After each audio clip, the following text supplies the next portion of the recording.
Okay, we're gonna call this meeting to order. Recording in Monday, March progress. 21st, 2022. We're gonna stand for the pledge. Allegiance to the flag of the United States of America, and to the republic for which it stands, one nation, under God, indivisible, with liberty and justice for all.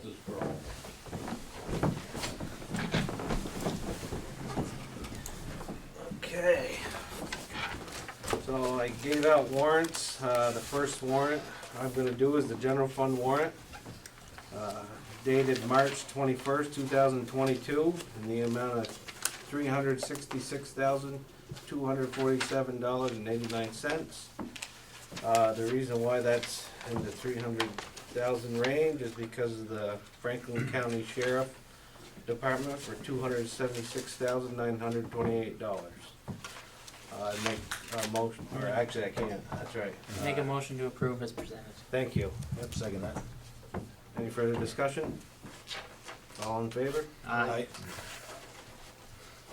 Okay, I've got the, our miscellaneous warrants. First one's a infrastructure development fund warrant dated March 21st, 2022.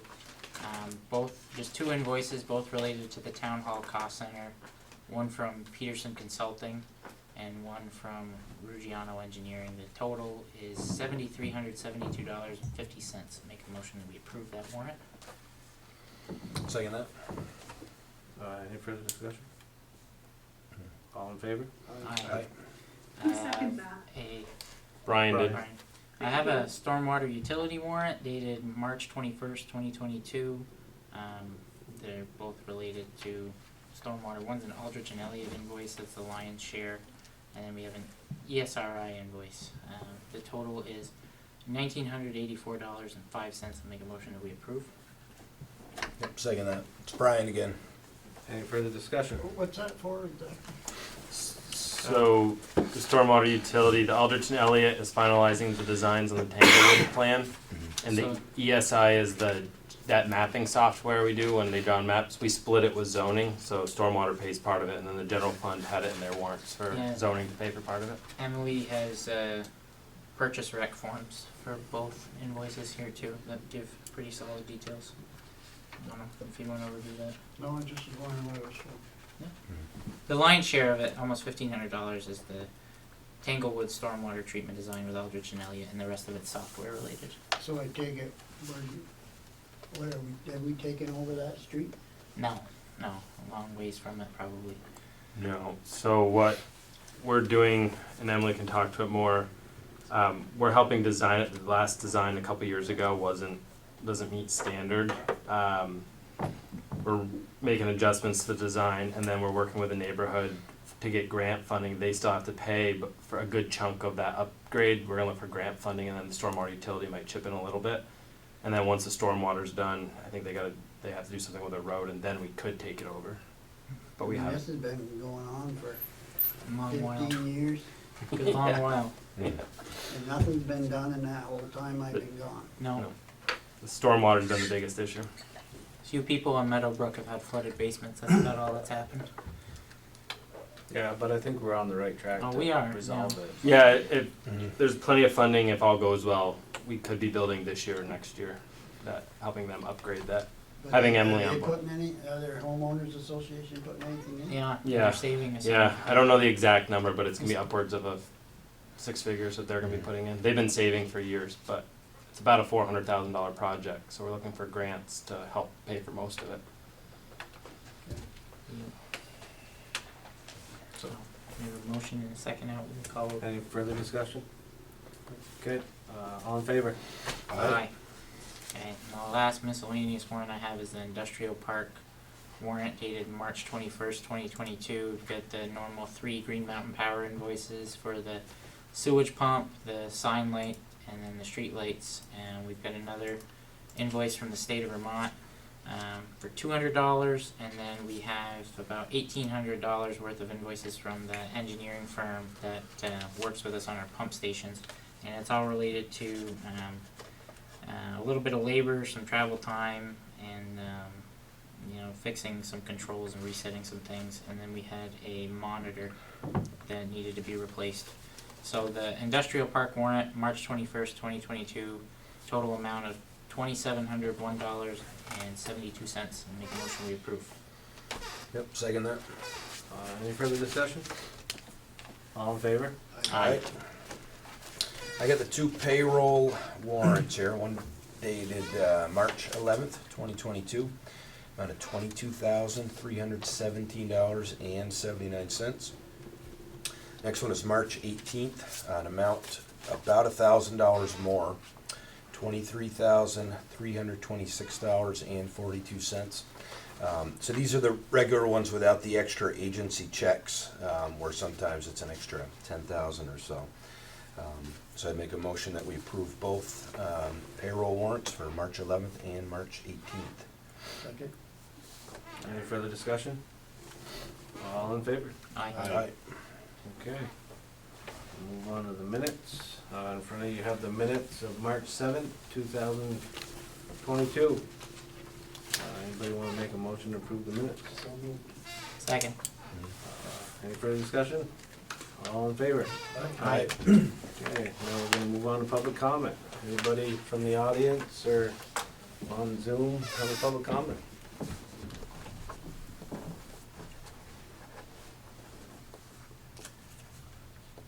Okay. Quiet crowd. Moving on. We're gonna, so now, we're, I think once a year, twice a year, we Two, do three the, times. 2 or 3 times, we do the liquor Yep. control board stuff. So we gotta approve the licenses. Anna has, Make a motion that we recess as There the we go. select board and reconvene as the liquor control board. Yep, second that. and, Anna, if you wanna give the little You call the spiel. question. Call for it, and vote to do it. Those are. Oh, okay. Hold on, Anna, hold on. So Sorry. Brendan made a motion, anybody second? Brian? Brian second. All in favor? Aye. Aye. Okay, now Now you go. Here you go, Anna. So those are all normal renewals for 2022. Having said that, if there was any violations, I would bring them in front of your board. Okay. You want a motion individually? I can do that for you if you. Or we can just take them as a, I don't think you have to do them all individually, do you? No, but I did probably read them all out loud. Let's read them up for I public. can do it. Is that what you're saying? Yeah, Just who they are. right. Who they are. So, their class. I make a motion that we approve the 2022 liquor license renewals for the following business in the following classes. St. Albans Jolly, second class. Pie in the Sky, first class. RL Valley Inc. South, second class. RL Valley Inc. North, second class. Colonial Mart, second class. Burton Island Concession, second class. Price Chopper, second class. The American Legion for first and third classes and outside consumption. Walmart for second class. Hannaford for second class. The Elks Lodge for first and third classes and outside consumption. Maple City Diner for first and third classes and outside consumption. Bayside Pavilion for first and third classes and outside consumption. Mill River Brewing for first and third classes and outside consumption. Kinney Drugs number 18, second class. St. Marie Enterprises LLC, second class. And a St. Albans Diner, first class. Can I get a second? I'll second that. Any further discussion? You know, back in the day, we used to do site visits. You don't do them anymore? Make sure everything was going. I've visited a few of these Yeah. sites myself, Done so something. maybe not all of them. I I think that's what the liquor control. I was gonna ask on Burton Island concession, I haven't been over for a while, but what makes it outside consumption? Only if they're serving it outside? I Yeah. just remember Burton Island, Yeah. you buy it and you can go outside and drink it, right? Well, you're going. The idea is you're taking it back to your own campsite. I think you're not. You're supposed to consuming wait till you it get to your campsite. Yeah. Okay. Yeah, Got it. outside consumption is. I remember You're in a yeah, okay. like when John Montang owned the Wooden Nickel, he wanted to be able to have people outside on the patio, and he had to come in for a special license for that outside consumption. We approved that. Gotcha, okay, Yeah. makes sense. But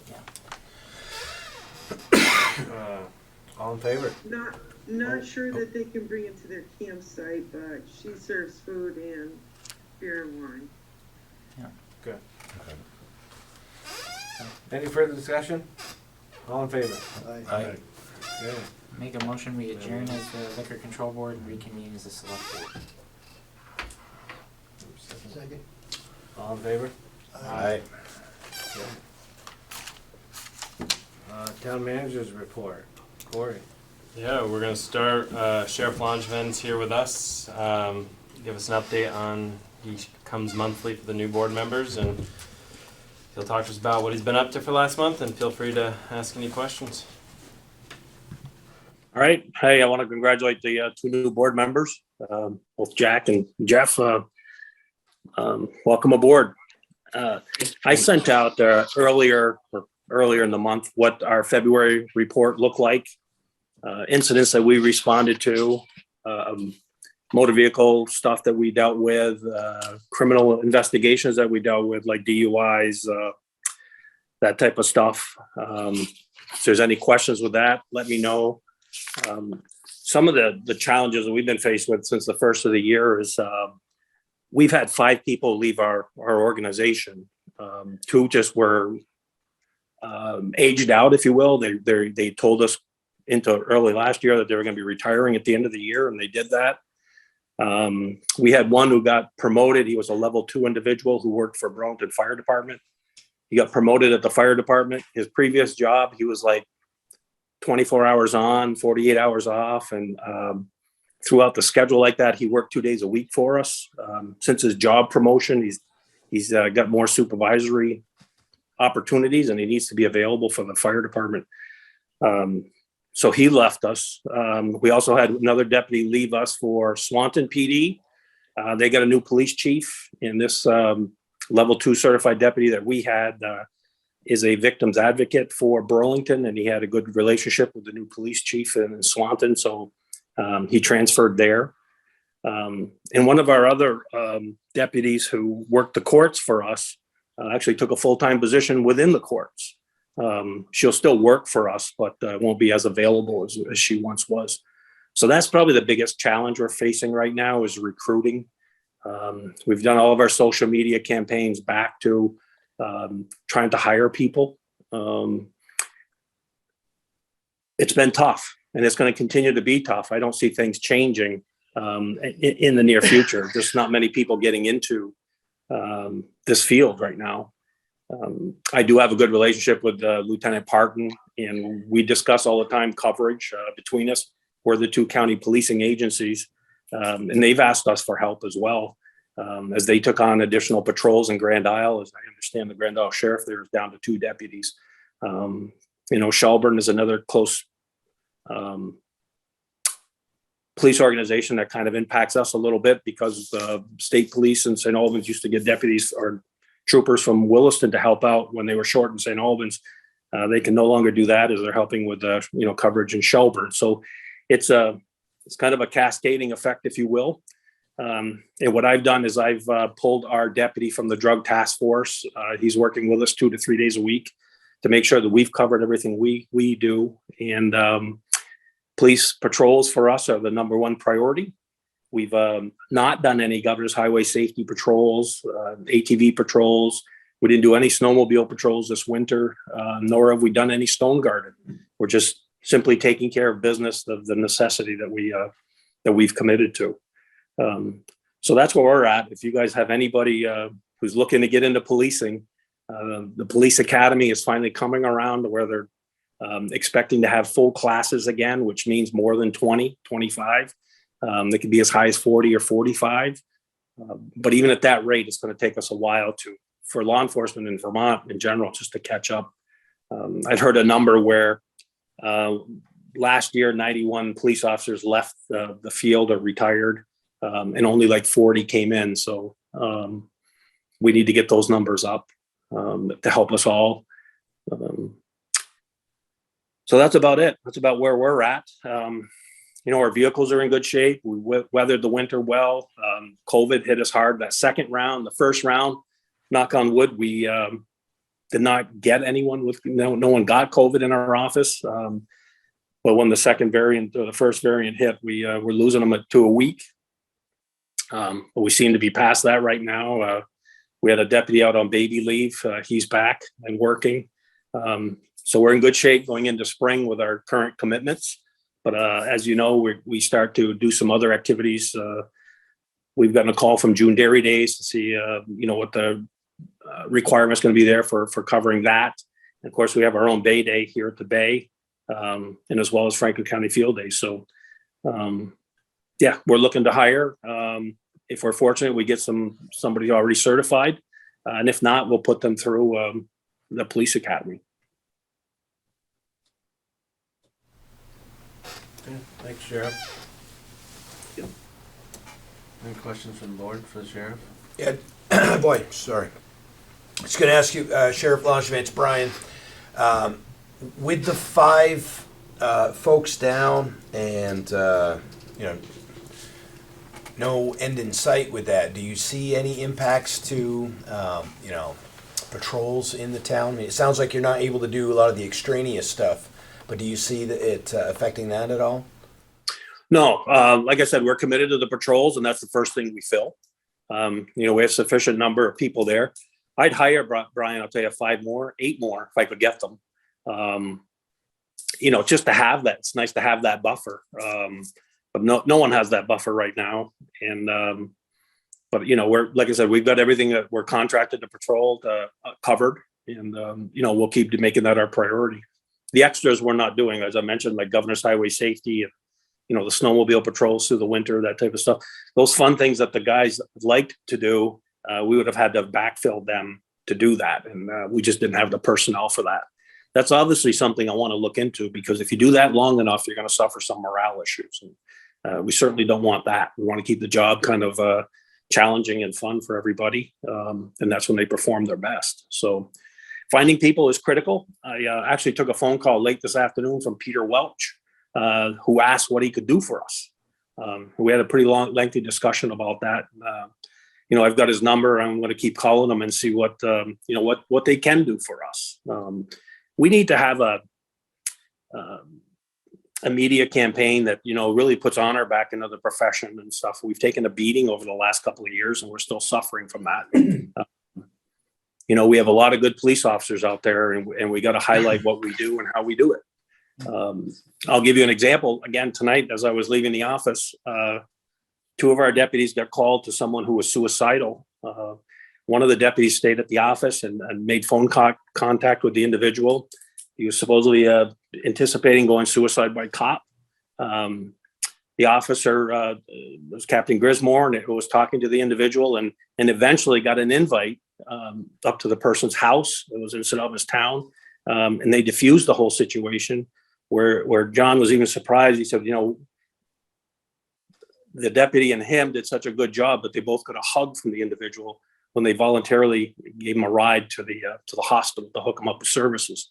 Those are the types of things that happen where we got to get the word out that those good things are happening. And it was part of our mental health team that one of the deputies that was available and went out to that, and it was very successful. So you'll see something coming out about that, in the next day or so. Thank you. Any other questions? No? Sheriff, thank you. You're welcome. Thank you. Thanks, Roger. Next is our Northwest Regional Planning Commission update. We have Marietta Schulten on Zoom and Al Vogel, who's here, who can come up and give you an update about what's going on at Regional Planning. Hi, it's Marietta Schulten. I'm a new NRPC member. I've attended a total of 2 meetings.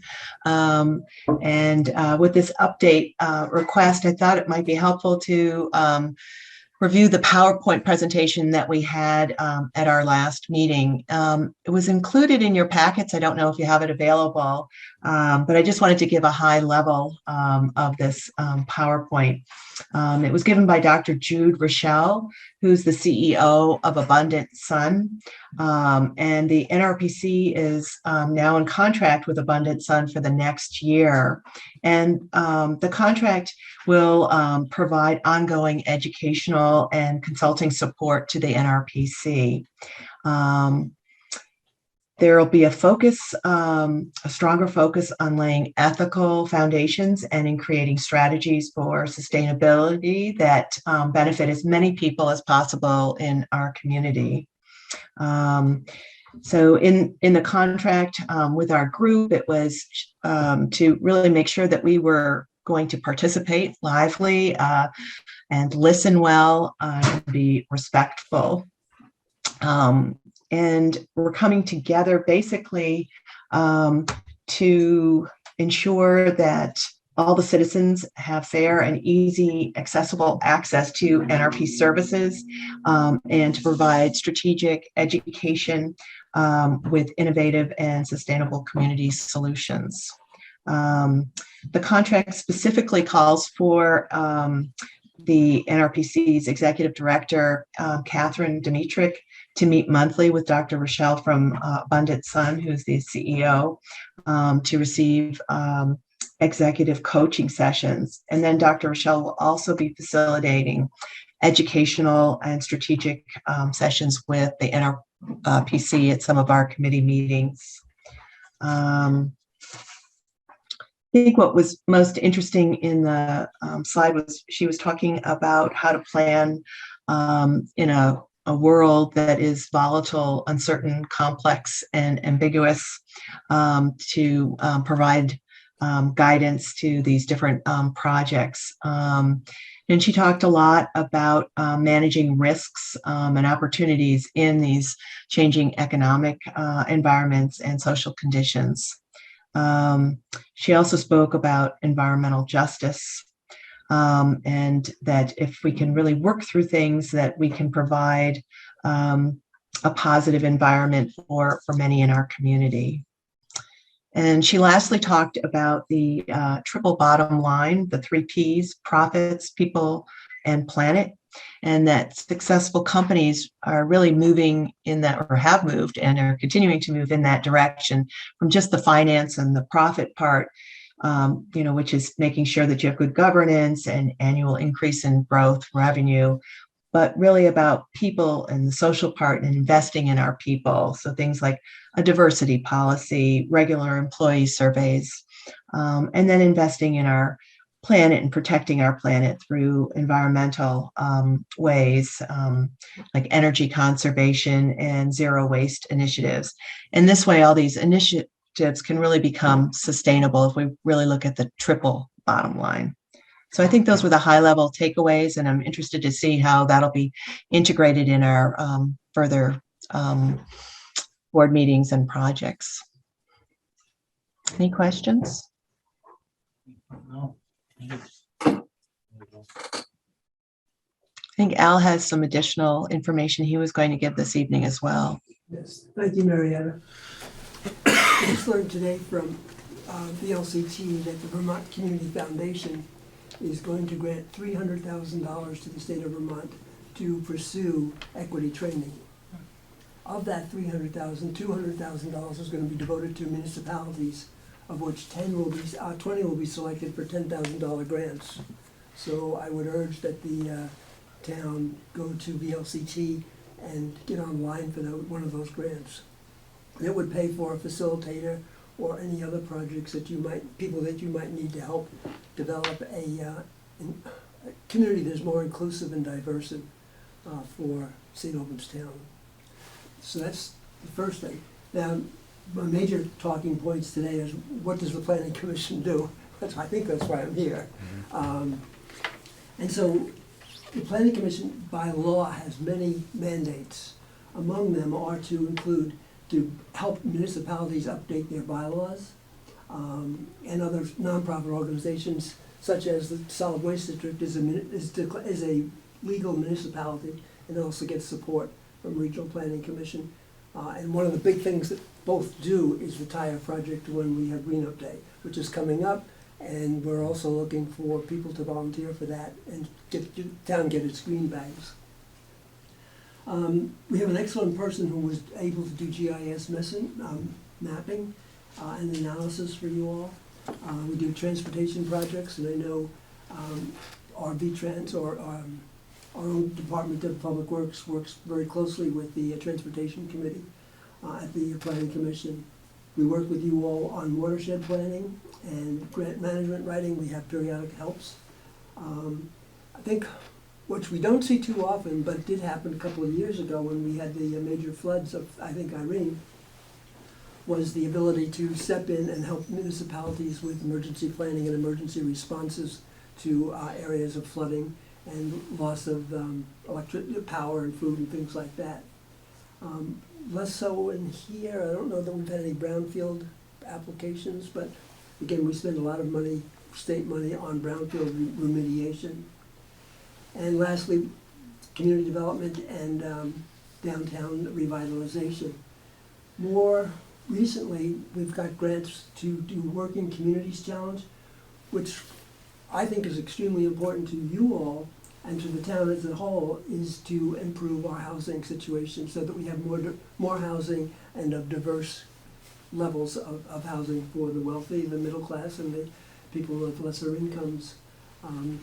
And that will support our economic growth, because without housing, we can't get employees into the community to fulfill those jobs for economic growth. And Vermont is at Franklin County is at a loss of a number of jobs. We just don't have enough people. And then people like myself, who's elderly, we're still at 16% of our population, which is not working. And so we need to get in at least 16% more younger people to replace those jobs. And they need housing, and the housing's expensive at this point in time. So anyway, we do have this new challenge grant, and people will be working, stepping up to the town to look towards that. And then we're also, another major project is the Clean Water Service Provider, where we're working on non-regulatory issues to help improve water in the Bay. I personally serve on several committees. Basically the Energy Committee, which I was on the original Energy Committee, which we then, through a period of 2 years, looked at Franklin and Grand Isle counties, both from water, wind, and solar panel areas. And we had representatives or consultants help us define where the wind flows over which mountains at the best speed. We've also looked at all the rivers for dams and construction of waterway power. And then finally, where we had places that were appropriate for electric panels, so that with Act 250, you have to review protection and things like that, not taking up agricultural land, or if we do use agricultural land, then it is returned to its state after the project is over, after 20 years when the panels are outdated. So those are, the Energy Committee put that all together in a map, and there is a regional plan for that. Now, we've also recommended, the town has not done it, but we recommend that the town adopt that plan as their own, and that would allow them, if you got into an issue with somebody who wanted to put in panels or some other windmills and things like that, if you had an approved plan by the Regional Planning Commission and the Act 250 and the Utility Commission, that would give you priority to testify. Without that, you may not get the opportunity to testify. And so it's very important for your representation to have that plan in place. So should a conflict arise between us and the developer, or the town and the developer, that you would have that opportunity. I also serve on the Personnel Committee, which works with the Executive Director on evaluations of personnel and any other personnel problems that may arise just because if any organization has its issues. And forget the third. Oh, project review. Project review is really interesting because anything that has either an Act 250 or a Public Service Board approval needs to come through our project review so that we have a checklist of all the requirements that are necessary to get approval by either of those two agency groups. And it also takes into account what the Town Selectboard wants. And so you're often asked, do you approve or not approve of a certain project? More recently, the electric panels at the south end of Route 7 came up before us. Presently, what the town or the Project Review Committee is looking at you go down Newton Road, it has more solar panels than any other road in Franklin County. To what degree do you all want that protected, or say enough's enough, find other places for them? And so you have the opportunity to designate spots, to say where it can go and where it cannot go. And if you want, we can get you those maps of where it's appropriate from Regional Planning Commission's point of view, to where an applicant may want it. So those are the three committees I work on. Generally what we do at the regional level, we meet once a month, now by Zoom for the last 2 years. Prior to that, we used to meet at the hospital or in Swanton. And when we get your new select board, maybe we can be invited down to have our meetings there. Town hall, yeah. Yep. That'd be awesome. I'll be happy to answer any questions you might have. So, Go ahead, Jeff. so has, recently the Regional Planning Commission got expanded, authority with respect to the clean water funds? Weren't they gonna take all the clean water funds and put them through the Regional Planning Commission as of like a year ago? I'm not sure about all, but yes, we do have a lot of money. You guys are, the money's going through your to organization? others, yeah. Okay. Now, Catherine is an unbelievable business manager, and she's well networked, and she's highly organized, and she's got an unbelievable memory. So with her staff, who are excellent people, she's able to take on a lot of statewide projects and then delegate them back out to the local regional planning commissions, but she runs all the funds through our system. Okay. And coordinates contracts and things like that for the other regional planning commissions or municipalities around the state. But yes, a lot flows through, but it's not our direct budget, it's an offset to the budget.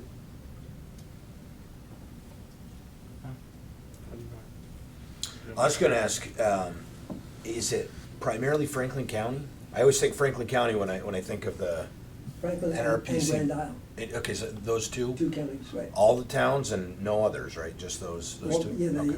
I think it's 13 towns in Franklin County and 1 in 15 or Grand something Isle. like that, but, okay. Yeah. All right, I was just curious if it went to the other And- counties.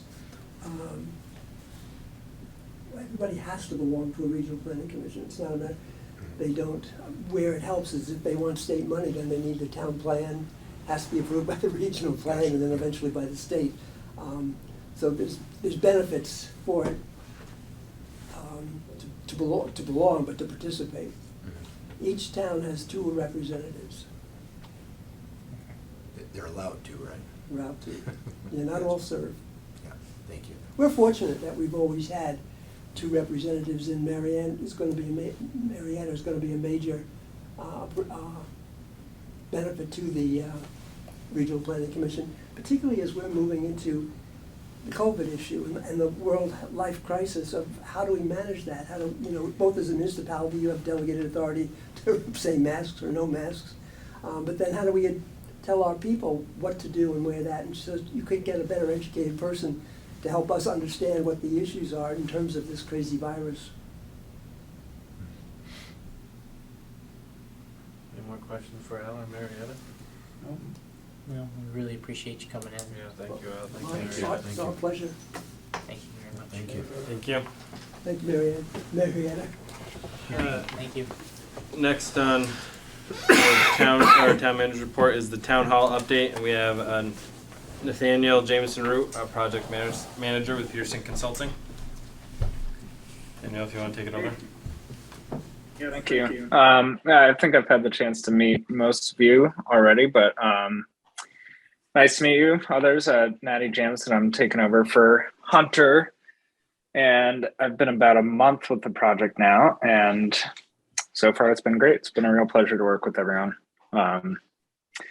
So the general construction update is that the roof is very near complete, and we're just waiting on the final terminations where the flat roof that you'll see when you drive by meets the brick facade. And if you have had a chance to drive by, you'll see that some of the tenting has come down, and you can see the brick facade, and I think it looks really sharp. And the architect reviewed the mock-up and approved it, so we're off to the races and completing that install now. On the interior, the painting is underway, and I would say it's about 70% complete. They're working their way around clockwise, and that's looking great as well. The ceiling grid and tile is going up, as are light fixtures. We're expecting tile in the bathrooms to go down late this week. And one major update, which was really great news, is that we finally received the permit for the vault fire suppression system, which, as you guys probably remember, was a long and arduous process of going back and forth between the architect and the fire marshal. Furniture was delivered today, which unfortunately they couldn't hold it at their warehouse until we were ready for them to move in, because our move-in date got pushed back a little bit. But it is on site. It's all protected and wrapped in the town garage. And next update is on the shoreline protection permit, where apparently there was a glitch in their system causing it to be down for a few days. So our public comment period has been extended from the 25th to the 31st. So we have run into one issue, unfortunately, which is that the well water salt levels are higher than anticipated and higher than they're allowed to be. So we're exploring some different solutions to that problem right now. One of which would be a reverse osmosis system, possibly another well, and then also we will test the monitor well at the DPW site to see if that might be suitable. But we're not too hopeful for that, being so close to the salt pile that it's likely to have similar issues. So we've got the whole team working on this, and we don't have a resolution right now, but we expect to have one to you for review later this week or next week. On the budget, DEW continues to do a great job, and they are billed out to approximately 70%. And you'll start seeing that percent increase more quickly than you have in previous months, and that's very common for towards the end of a project when equipment is bought out and final installations are happening.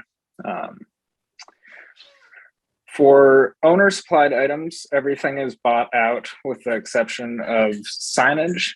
We had some last minute material changes due to availability, like so many other aspects of the supply chain. Vinyl is just as effective as anything else. And also the road sign, which we are preparing a RFQ for right now, and the AV system. And the AV system, we were kind of waiting for later in the project to see how much contingency money we had to deal with. And despite some of the issues that have come up, we still have a very healthy contingency and are under budget. On the contingency line this month, you'll see that we had some costs related to Granger, which was just a replacement of a bulletin board, some flag components, and some cost overages on the IT system, which is being built against the contingency. So sorry, I kind of flew through that. Let me know if you have any questions, and also I'm available by phone or email anytime you want to connect offline. Any questions from the board? So why would even drilling another well even be a consideration? Because it's gonna be in the same aquifer and it's gonna be bad like every other well in that area. I mean, why would that even be a consideration? Well, there was one site further to the south on the property that there is some hope that it would have different results, but you're right that would be a roll of the dice, and that is not our preferred route right now, but it is one of the options on the table. Now, who makes that final decision? That's going to be, well, it's going to be brought before you ultimately, but whether to pursue it or not is going to be based on Chevalier's recommendations and Sam Reggiano's and the CM DEW. So it's a whole team effort here. Jack, I had a conversation, I do some work with Sam Ruggiano professionally, and I had a conversation with him last week. The concern with the RO, like you have an RO at your sugar operation, so you have all the clean water that you get rid of, you hold it in a vat and you probably dump it. We'll be sending that through the system. Now the sap that you keep is waste on our side, right? We know that. And it's what do we do with that? We can't send it into the septic system because it'll dramatically increase the gallons per day versus what we were permitted for, what the system's designed for. So the thing that Sam worked on was seeing if we could do just like a French drain style leach field, just at grade, however many feet of stone the calculation required, and just send all of that waste water essentially into that and let it drain.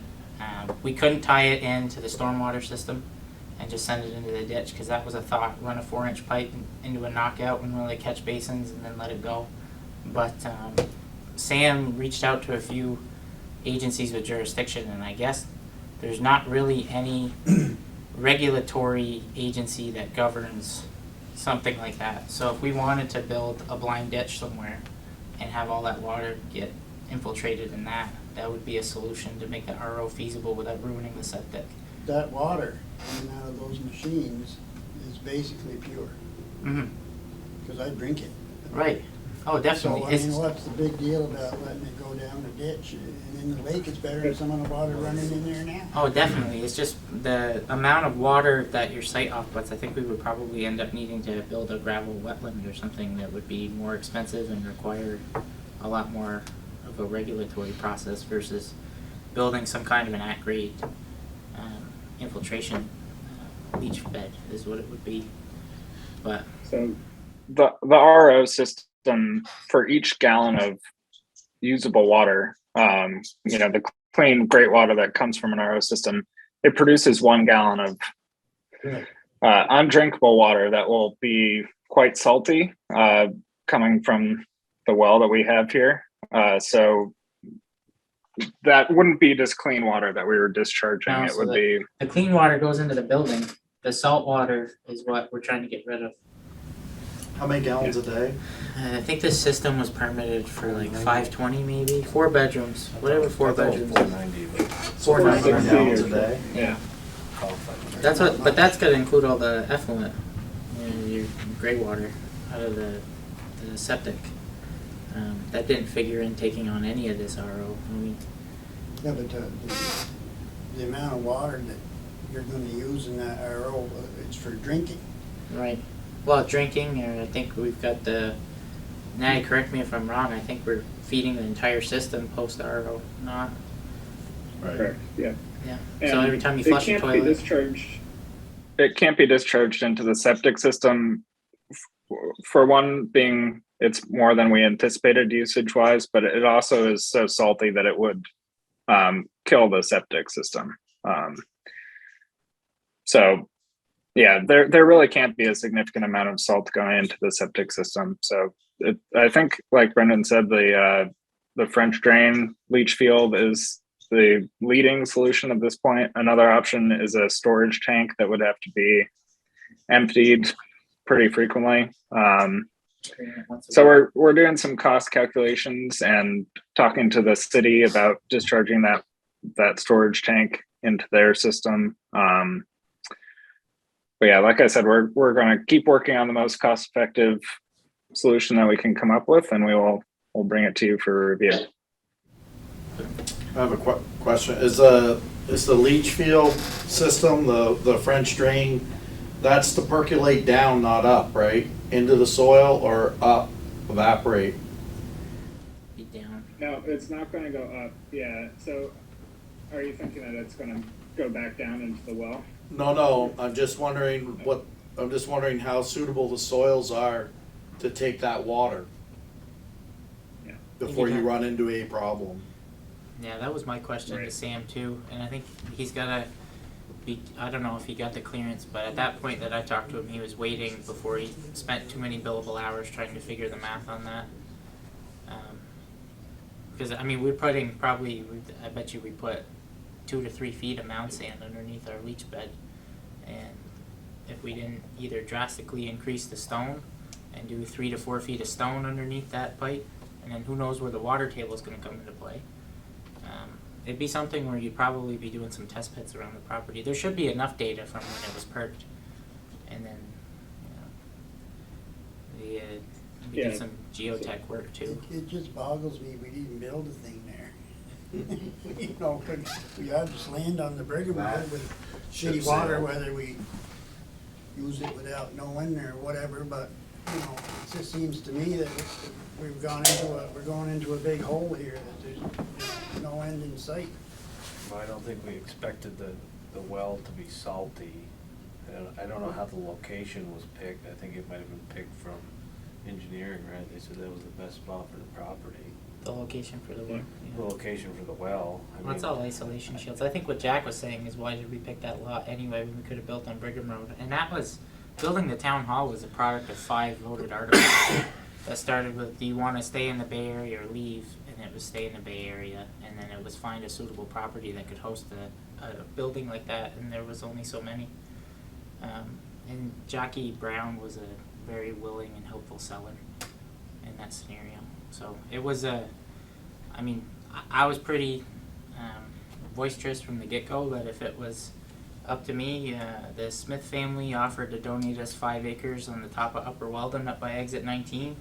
You'd have had a lot shorter of a commute. Jonathan and Jeff and I would have been a little longer, but that would have been a nice spot. But we went by the will of the voters, and that's how we ended up there.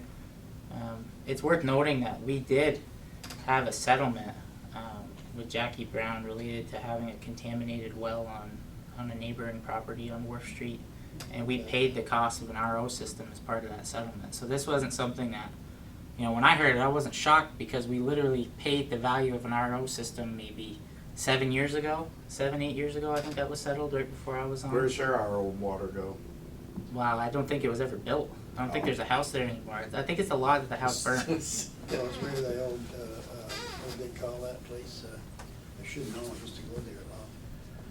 You know that Edgewater. Edgewater, there Yeah. you go. So you can't remember Yes, the name. part of that was Edgewater. Yeah, But It yeah, was so Northwestern.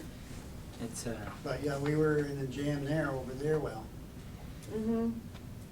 yeah, that all got settled out by the town paying the property owner for the cost of an RO. So this isn't something, when I was told that, I thought, well, all right, guess we got to put in an RO, because that's what we paid for the last time this happened on a nearby property. It's just, I never anticipated, it's common sense that you're going to have a lot of waste Well, that you'll have to get rid of, but So- I never thought of it. I heard, so do you know, like, for sure that the salt can, I know this, people are gonna think this is silly, but are you for sure the salt came from the salt shed, or, you know, close to lake beds and stuff, you get salt deposits? Or we just happen to be in one of those salt deposits because we're close to the lake?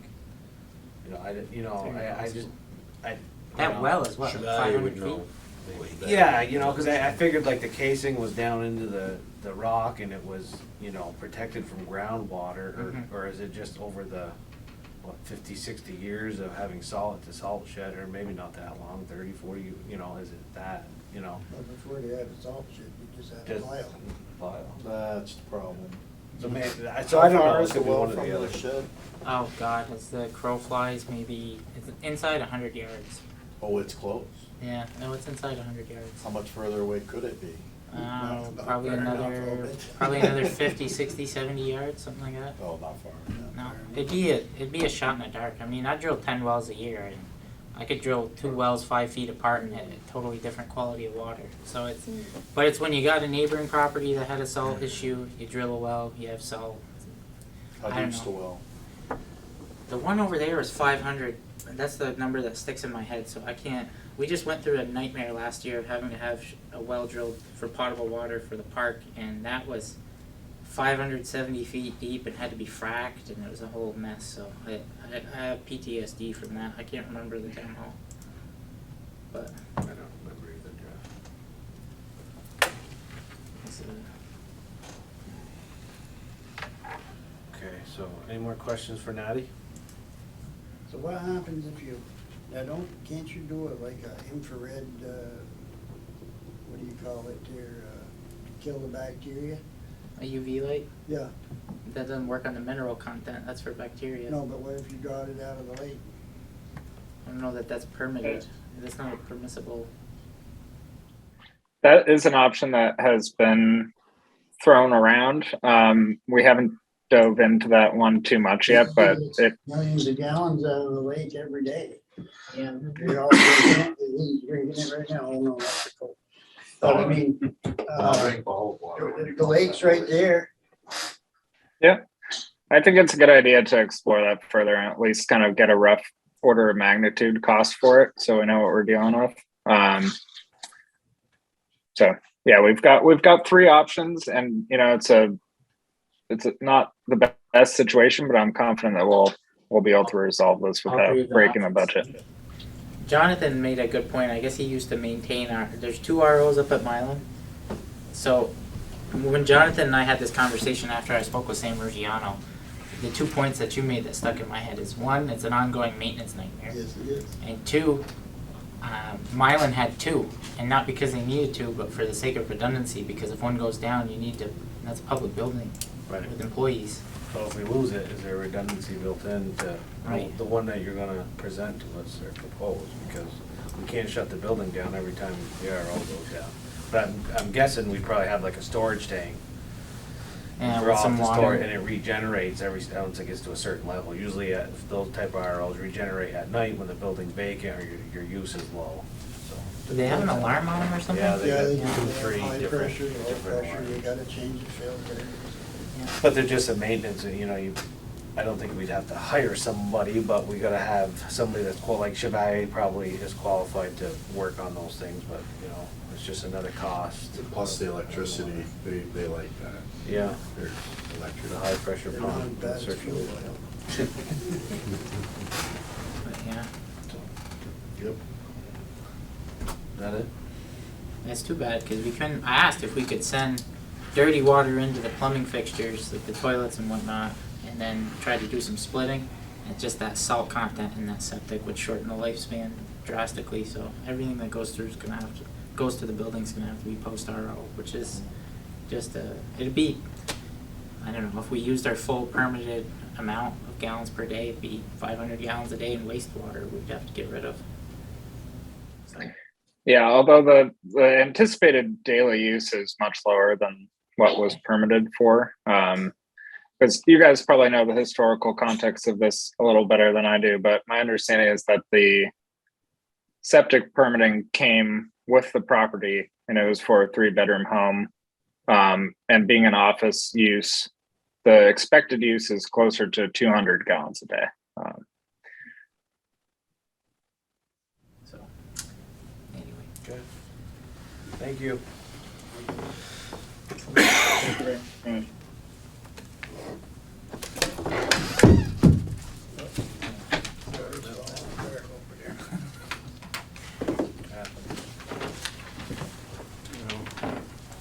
All right, next on the town manager's report is policy and ordinance review.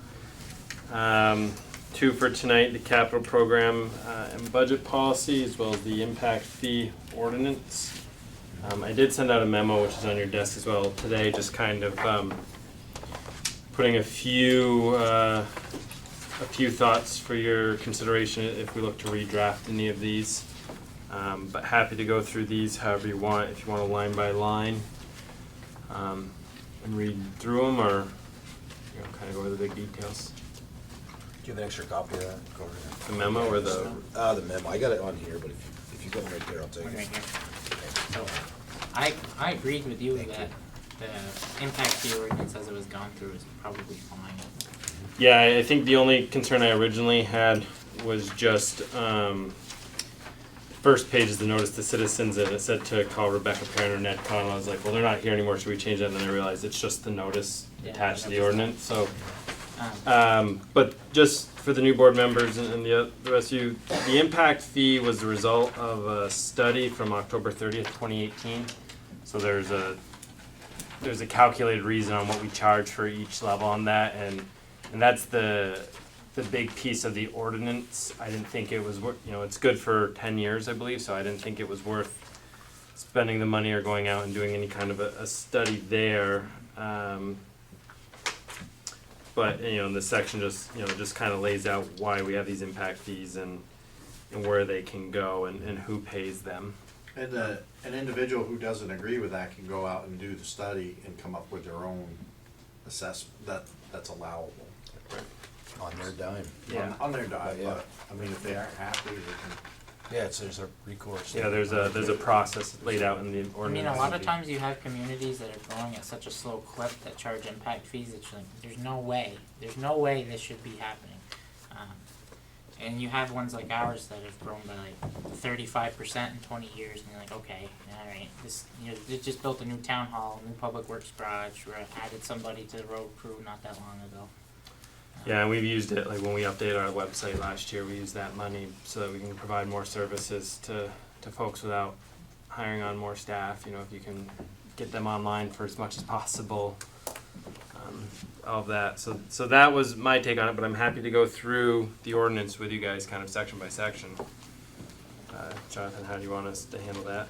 What does everybody think? Do you wanna do section by section, page by page, or how do you wanna do it? I think It seems to me that it hasn't been followed, you know, as it was laid out years ago. I mean, this capital budget thing was, your department heads were supposed to come in every year when we were doing budget and have a 5-year plan, you know, like trucks, and, you know, we used to have these trucks on for 10 years, and they were shot in 5. We moved it back to 5 years. The fire department was supposed to be always looking ahead, seeing what they needed, pumpers, tankers, whatever. do we wanna give our blessing on the impact fee one and move on to the capital budget policy like Jack's talking about? It seems like it hasn't been used. I mean, I say we, does anybody have any other notes I for had the a few, impact fee? just a few questions on it, I guess. Partially, wondering if it should be, not so much it should be changed, but just for my own understanding, I guess. Section 7, let's talk about raising that based on CPI.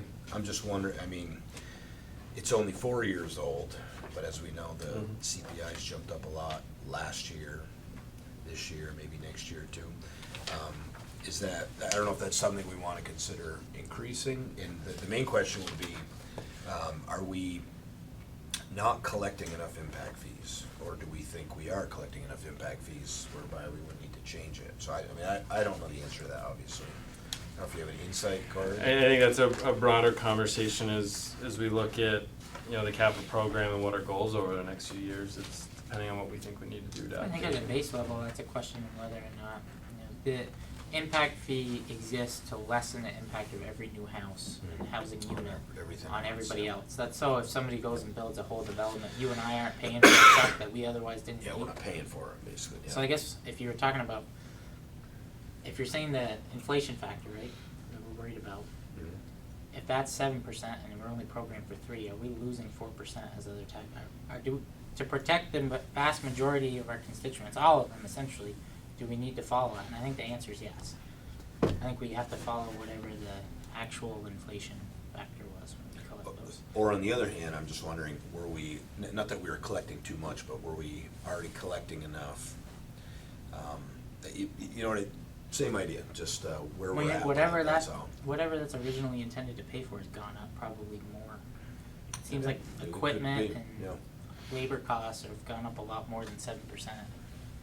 But on the other hand, I don't you can wanna, build don't wanna that raise in fees if we don't need As you're to. doing your budgets, and your department heads are coming in with their 5-year needs, I mean, you build that, the price of the stuff in, you build that into your reserves and your sinking funds and all that stuff. I mean, this was a ongoing thing, and I thought, you know, it would be rolling for years, but it doesn't seem like it's been kept up with. I just wanna make sure, just again, so I understand, I mean, the impact fee part though is just new development, right? Right. I mean, it would have some impact, but obviously I have to use that word, right?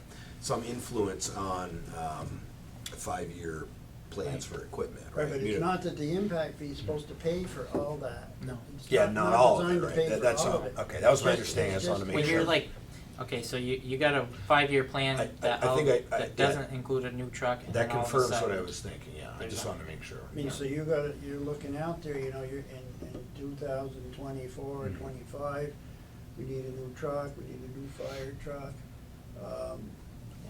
You know, that's built in, and you know that you're gonna have to be asking the voters so much paid by, the capital budget reserve and so much you need from voted funds. Mhm. And I just wonder, has that been kept up with? I don't think What's as the laid out, answer? I don't think as laid out in the policy, I think loosely, yes, I mean, like a lot of the impact fees, you know, a significant portion of impact fees went to the new town hall. That's really been the biggest capital expense. Well, it's broken down into all the different reserves. Parks, No, we've there's a used, big chunk for schools. schools No don't more. get any more any. They don't get it. dropped the schools. The schools got dropped out in this Oh. last iteration, Yeah. so the schools don't We get their dropped the portion schools. anymore.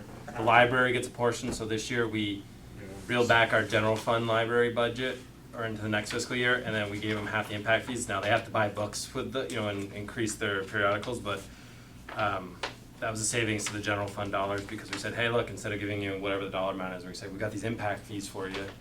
These go to you, but you gotta buy books them, and then we'll give you the rest out of the general fund. So there was, well, look, on a tax rate savings there.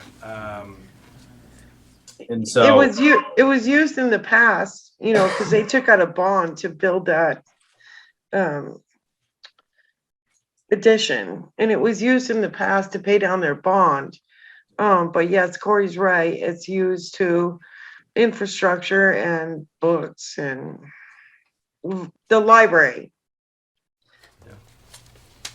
Yeah, I think, so right now, Jack, where we have the money go towards, it goes to public and general government, so facilities and buildings, public works, garage, buildings and equipment, parks and recreation, fire, library, and then transportation, roads, bridges, culverts.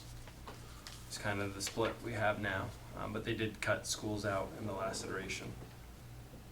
The school populations weren't growing. Right, they were So, shrinking still. Right. You have to So- prove the math every so often. Right. There's statutory amount, I think. You have to redo But I do think there is, reading the ordinance, I think was helpful for me. I think when we look at budget time for planning dollars and engineering dollars, a lot of that money, if you're talking parks or facilities or anything we're looking at doing for projects, really could come out of impact fees versus the general fund. And so I think this board, when we update the policy, I think we can be much more strategic on how we use those funds going forward. Instead of, you know, we did use, I think, you know, 10,000 last year for a website and, you know, and some other We can upgrades. identify that as a need ahead of time as part of Right. your capital planning. I think that ordinance is okay, as is. I don't think it warrants having to warn a hearing and changing it and going through a 60-day appeal period. Well, I don't think you really gotta change it as long as you start following it. Well, That's, I think, Set the up. policies Into where the the- most of the work is. So the capital program and budget policy is the one that I thought was the one that we really need to get a Yeah, better I understanding agree. of and start to follow. I just have one more question, is that all right? Maybe it's a quick one, and maybe it's never anything we would need to worry about. Section, where's it near the end here? Section 12, Part 3. How would a resident know, and I guess what it's referring to here, right, is if the impact fee money is not used within 6 years, it should be refunded back to the fee payer. But it looks like the fee payer needs to make an application for that. How would they know that their money might not It should be? never be not used. You shouldn't, you're right. I'm just wondering if it was though. It needs to be rotated through every year, and that's just a part of your capital plan. You need to plan to use it. You can't A build. lot of that is through auditing, and I have like usage of impact fees going back maybe 5 or 10 years. Yeah, a lot of it is through auditing. So it's hopefully not an issue. We're using It's not an Yeah, issue. that is something to judiciously. be- I asked the same question my first year.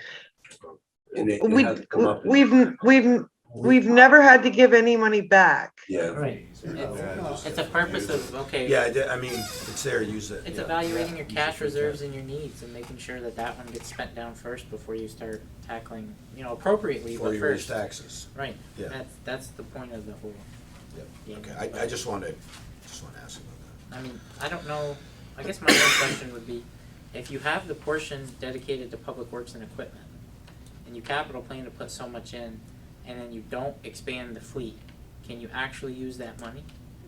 Because if we're developing a new CIP, and we're using impact fees, and we're funneling the appropriate amount into the public works department, and then the fleet doesn't get expanded, and we don't add another person in that 6-year span, which could very well happen, do we then have to return all that money from the reserve back? We should be just replacing something You would should always be count too, right? replacing stuff. Well, when you're replacing it, and you're replacing something that's already there, I don't know that impact fees. Well, but I'm thinking So that's where I think you new can, houses, you're using the truck more, right? well, I think you can Maybe. also upgrade your equipment. Well, you change the size, but you should note that because, you know, say I get off the board next year and then I do a housing development and I pay you $30,000 worth of impact fees and I come in 2030 and say where'd it go, and you tell me, oh well, it went everywhere it's supposed to, and then I look and you have it going into public works and then I see all the fleet is exactly the same, you just replaced it all, I'm gonna tell you I want that portion of my money back because you didn't use it appropriately. I don't think you'd ever see that. I don't think you can do that.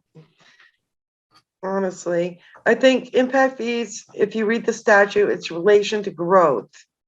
The library grew. They built an addition. That's growth. That's what you use the impact fees for. It's relation to growth. Well, it's like if our plan called for in year 5 we're buying a 7th truck if we only had 6. That's what all the impact fee money collected for 5 years should go to. You're right. It's relation to growth. We're growing. Right. We are growing. So I'm saying when we do the CIP, if we don't have something picked out in each department that is directly related to growth, an expansion of something, It's all in the capital plan, yes, We don't really which should be every year. you know what I'm saying though?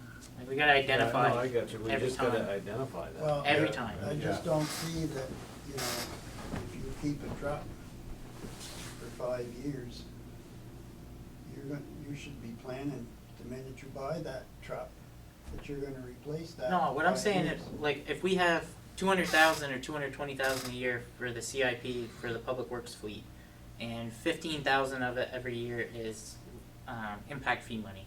That 15,000 a year has to go towards something related to growth. So it's got to be a new truck, or maybe we had a 550 that's now a tandem. I So think that that upgrade you could- differential.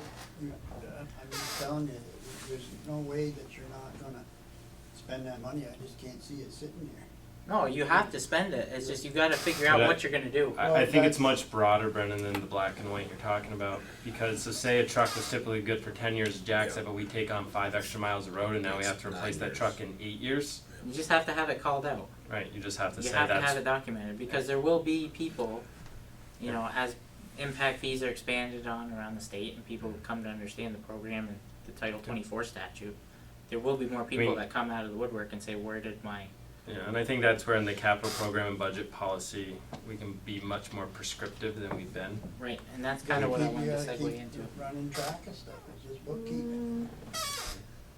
Right. You gotta put more. Well, that goes to pressure on every your single department department. heads to know, to be looking ahead, thinking ahead. You have to have a narrative for every dollar you spend out of the impact fees.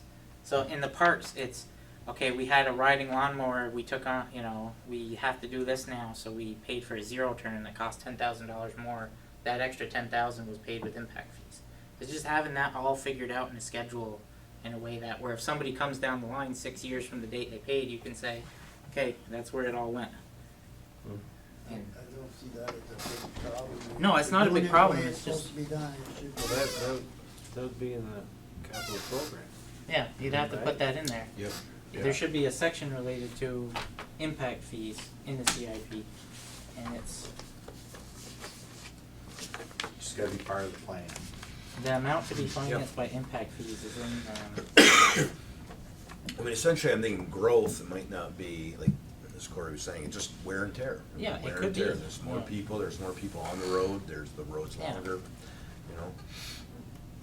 We take over another road. Road rougher. Right, you're gonna take over Meadowbrook Yep. Lane, and then there's more growth there. Well, it's just yeah, you just have to call it out every time.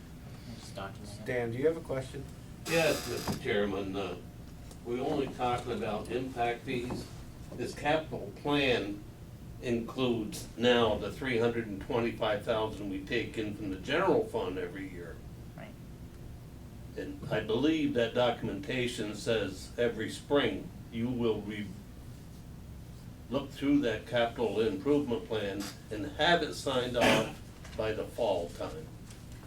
Right. So, and it's also, I believe, in future documentations, it says you cannot take 30,000, 40,000, 80,000 and just go and start a project. It's not in the plan, you don't do it. Right. That's what the documentation says. Now, if you wanna change that, you gotta change it, but Now, where I do you think we see, need- where do we have three? You I say- think we need a capital improvement So plan. so a lot of our general fund dollars are considered capital program dollars. I mean, our road paving should be a capital I should- budget, and it should be a 5-year budget, so we should have a 5-year list of all of our roads.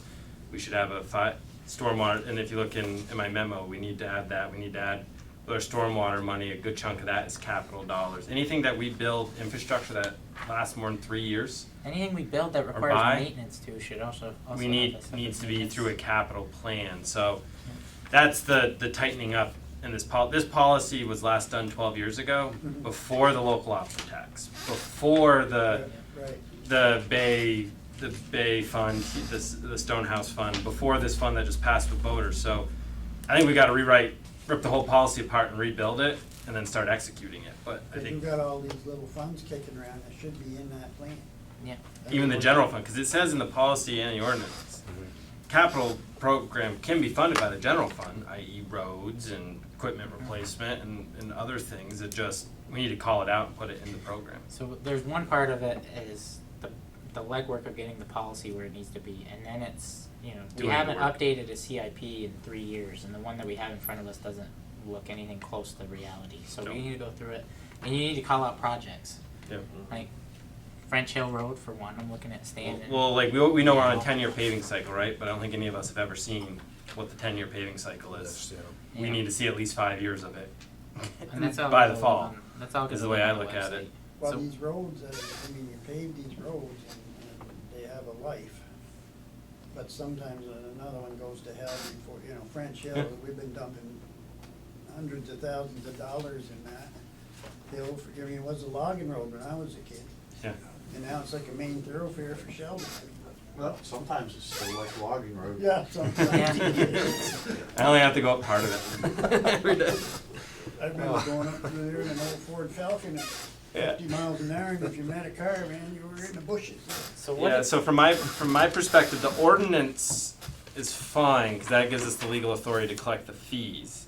so is The there work another, has to be in the program and the budget policy. is there another community that has a local option tax and an impact fee that might already have a policy in place, or we could maybe route it I don't from? think there's another policy that has a town that has a Stonehouse fund, and then the fire you worked department at an reserve aspect. fund, and we have we actually, for the most part, have a lot of funds coming in that can sustain this. I think, to kind of get to the memo that I put together, it's, looking at our current policy, one, I think we need to update the definitions. If you just early on, we say a CIP is a multi-year financial plan for the construction or acquisition of capital assets. Well, it's also the replacement of and maintenance of. So we need to include that. It's not just to buy things, it's to Right. keep things in working order. And so, I think updating that language. I think adding a section of definitions. I think we need to define each fund that we get money from and what are the restrictions on each fund. So the LOT can only be spent on certain things and it needs voter approval. We should have that in the policy, even though we know that, it should be laid out in the policy. We know the fire department reserve fund only for trucks. We know this new truck and equipment reserve fund's only for replacing equipment, not buying any new equipment. So we're not adding to the fleet with that $200,000 a year So we you got can't from put, voters. so you can't put impact fee money into that, No. So, Fund, yeah. so we'll have all these various funds, but then the plan I would put out, or I would assume we'd put out, would have everything and then link it to which fund it was coming from. So why Theoretically. doesn't like your, what do you call it, the Stonehouse fund there? Why isn't that in your Parks and Recreation capital budget Right. plan? I think we're so far out of whack with where we need to be with CIPs across all departments that it's almost to the point where we need to see what resources are available for consulting and bring somebody in here with some We've done serious. that. I know, but- Started, you get all these consultants in here. We could have our staff tied up with us for 3 months straight. In all honesty, I think if we hammered out a policy in 2 meetings, followed the policy for next fiscal year, which is you send it to the planning commission starting in May. No, I'm not talking about the policy. I'm talking about the development of the CIPs that need to be created to be in line with the policy. I think we're so far out of whack. I don't know if you're that far out of back, if you just do it like you're supposed to, I think. Right, you just look for projects. So with the Stonehouse Fund, we got roughly $100,000. Well, what do we want to spend $100,000 on in summer of 2023? Do we want to put a new roof on? Do we want to do those? We go over that capital budget list, like stuff we wanna, I think we're gonna do it here shortly. On the 4th, right? Right. I think we just need to centralize it, write it down. Right. You just need to put it into a plan. So Execute when the we plan. go over that, we should be checking, I want this in the CIP. That's the way it should, and that's the way it should be already. And then we should, so you build the 5-year, and then every year you review what got built, what didn't. Maybe that road was better shaped than we thought, so we weren't gonna pave it this year, and this one was in worse shape, so we slid it over here. I mean, I look at it on other boards I'm on at Home Health, we have a 3-year plan. We put all the money to replace the roof in this first year, we're hoping it lasts 3 years, but if it hits the fan and we need a new roof this year, the money's put aside.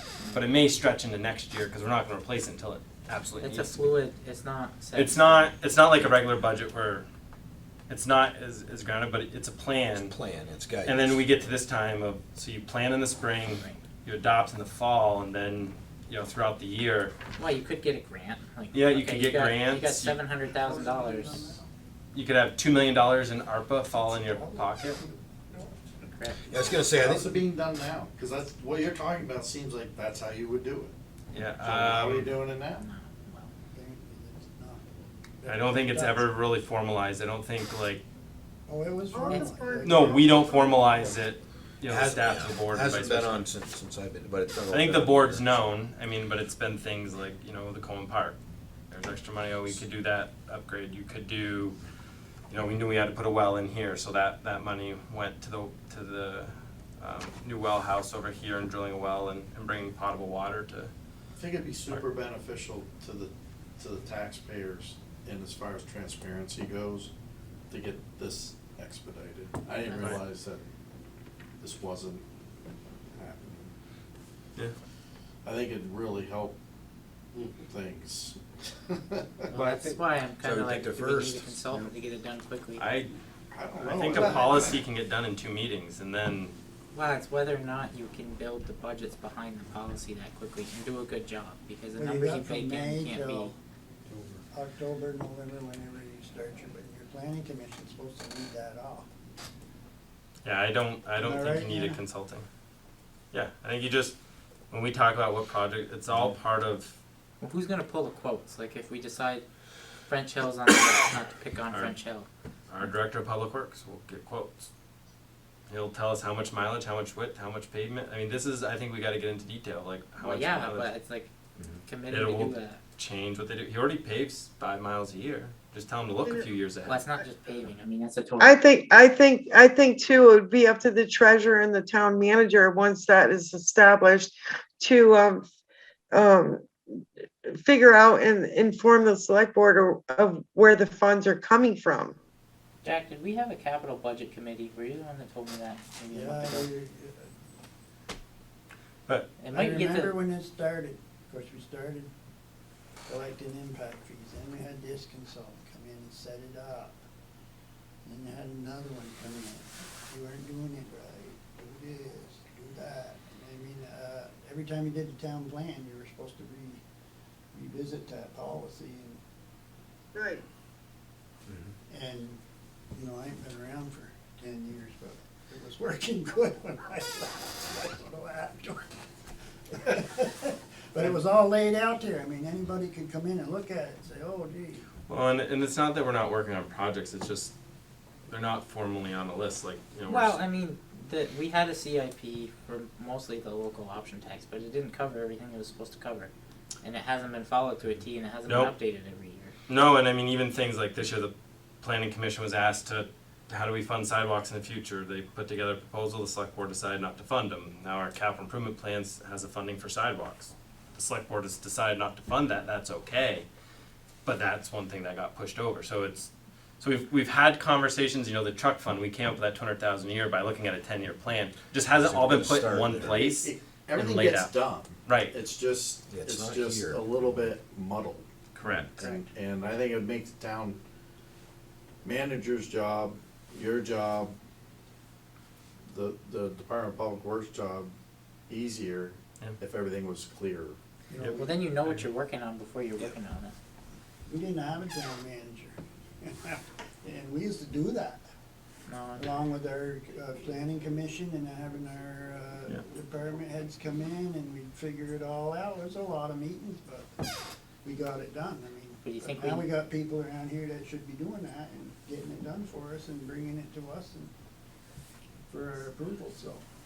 no, that's not bad. So I guess my question is this something that the select board in and of itself drafts, or? Nope, I drafted, that's why I have this memo of some Okay. edits I've Some thoughts. put for your consideration.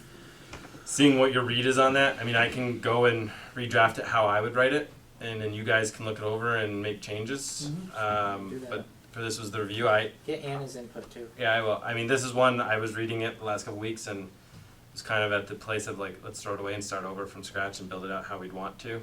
That's why, Yeah, for the most part, because I mean, we don't even reference the right statute no, I hear you. in our policy, so one of the first things there.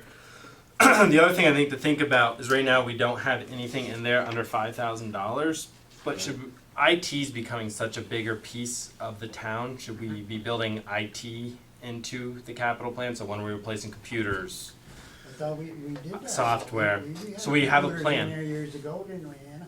We used to replace them. We do, we replace computers every 4 years and there's a list, but it's not in the capital improvement. I think we It's blurred all those fragmented. lines. It's just fragmented. It needs to be Correct. pulled back together and organized.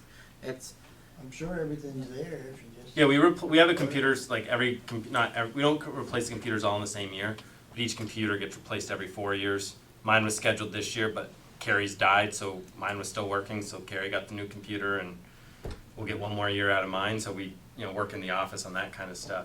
Jen keeps track of that. but I guess I want to go back to that question to Jack. Back when there was an administrator, not a manager, and this was all set up and this policy was drafted in its original form, was there, somebody told me, and I can't remember who, it could have even been Stan, that the planning commission worked on, so it worked out that there was a capital budget committee that met quarterly, that made a once a year recommendation to the planning commission, who then went through it and then made a recommendation to the select board. And if that's the case, I think, given the shape we're in, we need to reconstitute that committee just for this year. And then I think through our staff, and then I think you use staff to eliminate it in subsequent years. But given how rough a shape we're in, I think we need to go through this process on the 4th of picking out the projects we'd like to see in it. We've got enough operational things that can already be pulled together. And then I think you need a small committee. And I think it might be worth bringing in like a resident CPA or somebody that is in this on a more regular basis. That The administrator used to supply the select board a capital plan every year.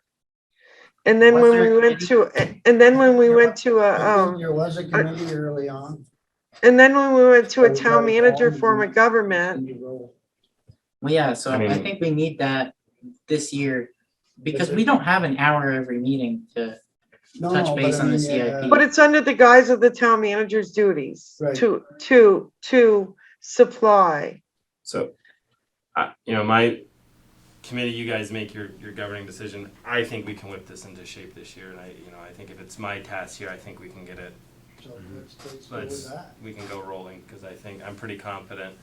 A rewrite of the budget policy, pull things together with your blessing. The way I view writing the policy would be pretty prescriptive, that we'll follow it, almost like a checklist, and if you guys agreed with it and pass it, then we'll go to the planning commission with it, and we'll make it work. I don't think, certainly happy to have your input more, but I think it could be run better. It's run better in other places, and I think it's definitely something And we got, I can handle. you know, we got a manager, we got Corey here, you know, let's let them work for their money, I'm fine with it. you know? Just, we offered the resource and we don't need it. Let's roll. I think just Get it done. from what I've seen, we've got a lot of notes. We just gotta put it into chapters, put the chapters into a book. Cause I mean, you've had that thing, you've shared with us here and there with the green, yellow, red on, you know, a lot of different projects. I'm assuming those Right. are all pieces that need to be kind of distilled. Right, made and I think, you know, one of the suggestions I have in here is we also need to talk about, you didn't always think about this, but we're living in one, add language for extenuating circumstances. Yeah. If there's a significant increase in grant funding, such as ARPA funds. This is something no capital plan would have had. Right, we gotta And all of a use sudden it. now we've got to use it in 5 years. We might have pushed And off. it's hard to plan. If we had a plan, we'd probably be pushing projects off to spend this $2 million and adjust. That's why you adjust every year. But We you gotta be ready stick for that money coming in. Gotta and make maintain sure it's spent flexibility. Where we really need it. If you can do it. Make sure we get all we can get. So before we move forward, just, I probably will talk with the town manager about it, and maybe I can have you in on the meeting, just to make sure she's okay with it. I don't wanna, Yeah, that's fine. propose something without her here, cause ultimately No. she's the manager, so. Yeah, no, I'm fine with that. I think it's she'll agree, I'm pretty sure she'll be on board. with Yeah, her and that I've been as well. talking about it. I She don't- might have some other input on Yeah. the situation Yeah. also. No, Like I said, I think it's just all over the place. I think it's just gonna take one person, Agreed. pull it all together, Yeah. clear the policy up, and then just get us back on that roll. And that's a better route, because if we all sit around and try to do it, we're gonna be talking All night. all Yeah, night we won't and get it all the done. next night, Well, that's the kinda next what I'm- night. It's pretty- I just want it out of our hands, whether, I think you're the best route, but if it needed to be a committee, it can't be us. That's the thing. I think so. I'll have for the next meeting Okay. the new draft policy, first draft. So probably look at it a few more times, but I'll draft that up. Would it be possible to have a list too of all the different funding sources? Yeah, that's what Yeah, that's that's what what I have listed in here as my number 3. Well, it's just all the different funding sources, the projects we'll have picked out, we're gonna do that at the same meeting. And then it's, everything that we already do. Make sure it gets into the plan. Yeah, can you like identify all the fragments? Because we're doing a lot of this already, it's just not organized. So I have a picture in my head of a diagram that has Project A, Stonehouse Project, then all the fundings, all the things that are going into that, and what's coming out, kind of. I mean, that's in my head. That's how I see it. And you could identify how much in each. I mean, I'm not saying write it that way. I'm saying that you may have something like that in your head for every project now. It's just not written down. Correct. But if someone could just see, okay, we have all these funding sources going into all these projects, and it makes it'd make it easy for me to understand. Right, and we have all these plans that are part of this too, and I think we can reference like we have a master bike and ped policy. I know that one because we rewrote it last year. We have the capital improvement program. We have the fire department. Bobby in his head, chief knows what trucks he's replacing next year. And he's got his list. Everyone has their list. It's just not pulled together and Sure, just Alan knows what he's gotta have. Well, we just passed that, Let's yeah. just get it. just put it there, and it's Get it just where It should be people in can one see it. document that's updated every year. And then plans change. right. And things happen like grant funding, right? Just to have. That's right. Grants show up, and we can use it for this. We thought we were gonna spend $500,000 on paving this year, but we might have got Alan's done a really good job getting grants. We've got another $250,000. We're gonna work ahead a little bit on the plan because that money showed up. Same with stormwater. Emily has pulled in almost $400,000 for Clyde Allen Drive for that project. It will be almost entirely paid for by the state. That was maybe a 3-year down the road plan and still likely to get executed, but we know where that funding just showed up. At the risk of dragging this on, what's wrong with Clyde Allen Drive? It's got stormwater and drainage issues. Put new- 400,000. They put new culverts in there, They haven't done 10 or culverts in 15 years ago. yeah, and they haven't been touched since. Oh, jeez. Okay. Al, you have a question, comment? Comment. As you make your plans, to both your comments, to me, the key point is your chart of accounts. Right. And the chart of accounts needs to be your appendix number 1. Right. But it ties in your definitions, your anticipated plans or expenses, and your revenue. But then you can go to whether it's a stone house or to a bridge or what have you, but you've got it all there in one document of how you're gonna receive money and spend it. Between that and the general fund budget, you should be able to know exactly how the town operates and how it plans to General fund is operate. part of your, Well, right, some of it is, but if you had, general operations on top of that. Right, I mean, a lot of it's already in our, But between those two documents, your chart of accounts covers operations, it's operations and capital. I agree, and then I think, the wild card always out there is the local option tax. We typically save it up for a couple of years and then spend it on a project, so there'll be years that there's nothing that we're That's spending fine. money on. But you don't have to do that, you could give it back to the taxpayer too, you don't have to spend it on something, so lower the tax rate. If I recall, that's what they originally thought when we decided we would collect it from when Walmart came in. Reduce the tax rate, like you do in Lowell with the wind towers, nobody up there pays any property tax. I do seem to remember that when Walmart came in. You do? Yeah, okay. Well, I thought it was supposed to go towards projects meant to grow the grand list, like infrastructure projects, and that's how it was gonna lower taxes. no, No, no. no. See, Either way, it a hasn't little worked. bird over there. No, I She mean- remembers. But, in the way it has, it took care of $10 million in buildings that needed to be built 20, 30 years ago that would have been built with property tax money. So in a way it works, Question it's for just the not. board. What's that? Did Yeah. you guys agree that we don't need to do any more work on the ordinance? Yeah, we did, Okay, thank you. so. How are you guys on the suggestions I have in the memo? You good with me kind I of? thought you Move were forward. just- Tell them to run. Yeah. Okay, I just wanted to make sure we walked out of it. So I'll have a draft for the next meeting, for Carrie to present to you guys, or me and Carrie to present. Do you want to keep moving on this point? We can keep talking, or we can identify policies or ordinances to be reviewed next time, or do you just want to focus on this one till this one's done? Let's work on this. Yeah, let's Yeah. focus, because this one seems to be That's the like one that. It's foundational. Most, That's yeah. where, Yeah. that's where the money goes. Everybody interested in the money. Okay, so I will have a memo done for you guys. Thank you.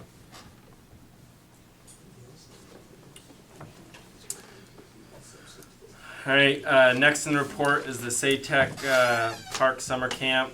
The request last time you guys talked about was 2 weeks. Due to the grant requirements, the camp must run for a minimum of 4 weeks, not 2 weeks. So, as previously requested, so they're requesting another waiver to have the same 50% off, but for 4 weeks. 50% off 4 weeks versus 50% off 2 weeks. So, is that a problem, John? Hello, John? John, you're on mute. You're mute.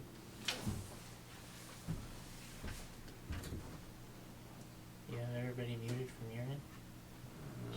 Hello? Ask him to unmute. problem. There you go. Is that a Thanks, problem? Jim. He said he didn't think it was a problem, Nick, right? That's fine. That's what I heard. Yeah. And it's just All extending. I heard was problem. So do you need another motion to extend the discounts to, Yeah. okay, so moved. Second. Any further discussion? All in favor? Aye. Aye. The next piece is the Northwest Communications Union District. I believe you guys heard from them before this press release went out last meeting, so that went out. It is public now. I should say, I've been seeing a lot of stuff on social media too. A lot of people are excited to hear that. It's so. good for the region. Hopefully it'll work. Was that the broadband thing?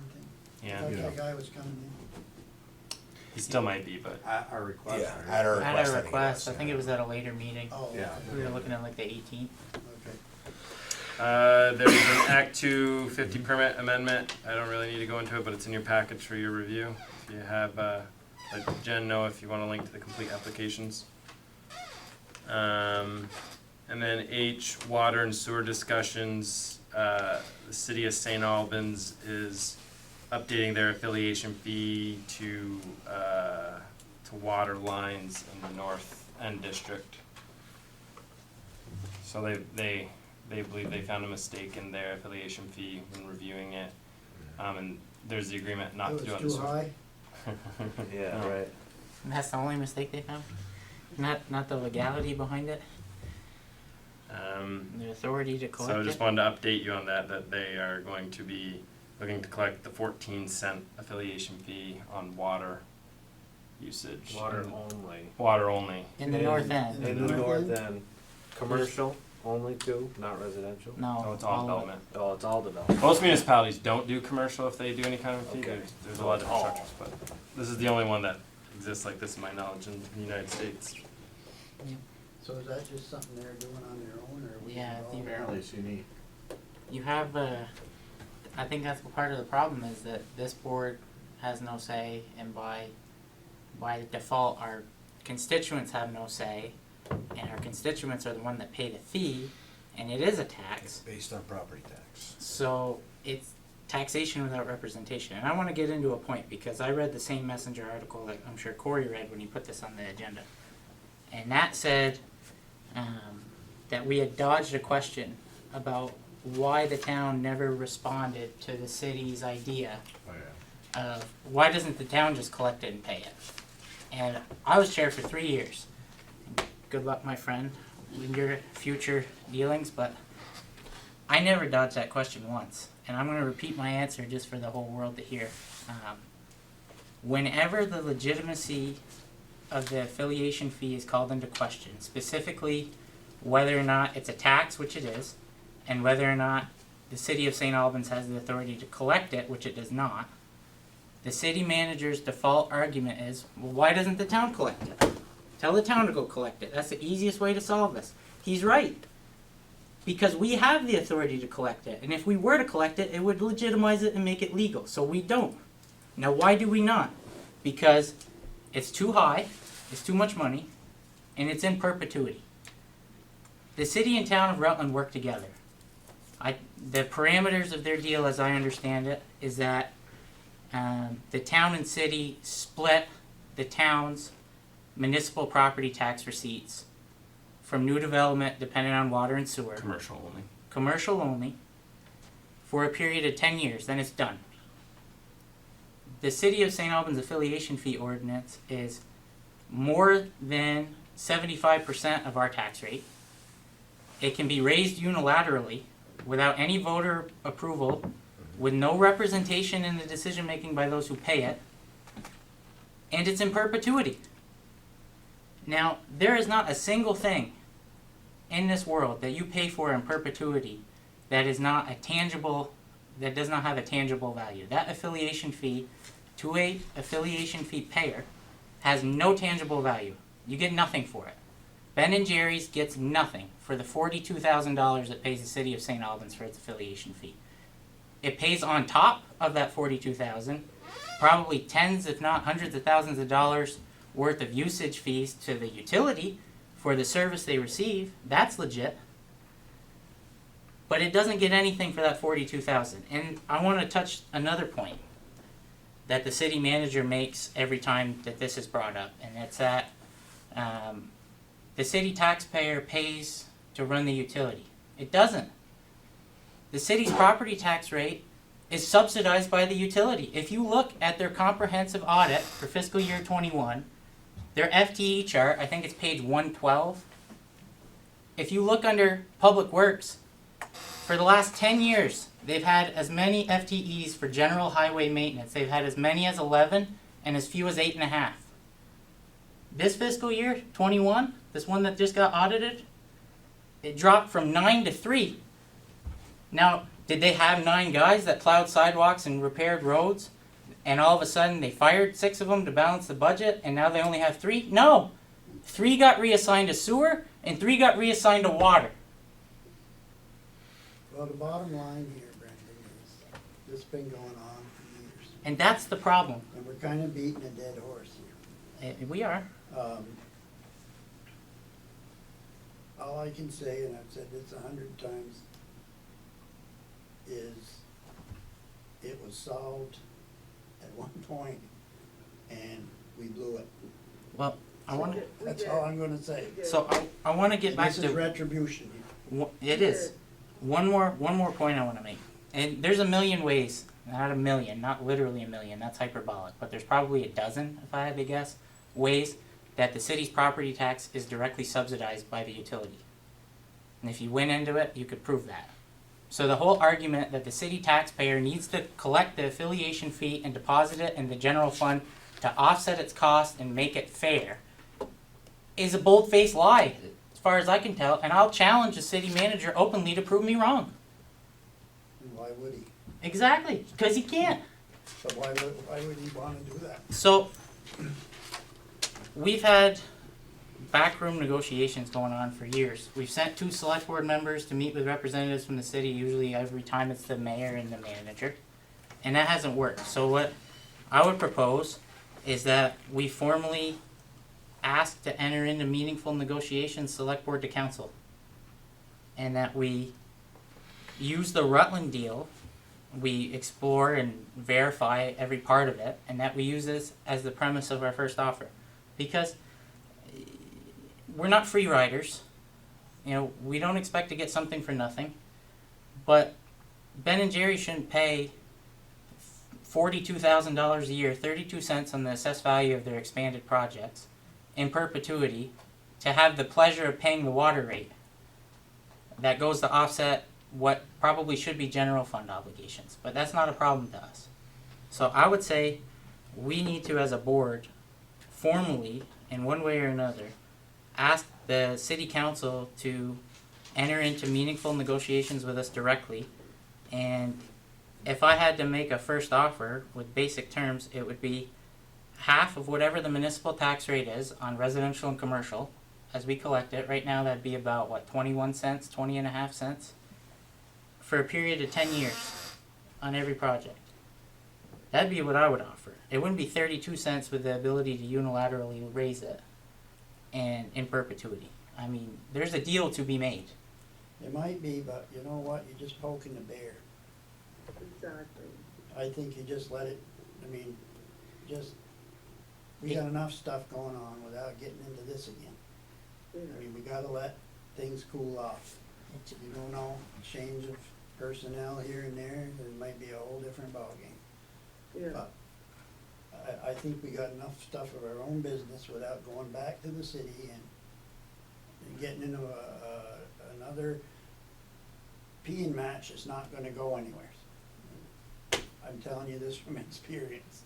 So, for now, I think we just let things cool and, you know, every time we do this, everybody just, you know, we Oh, it gets more lawsuits, we expensive. spent hundreds of thousands on lawsuits and got nothing.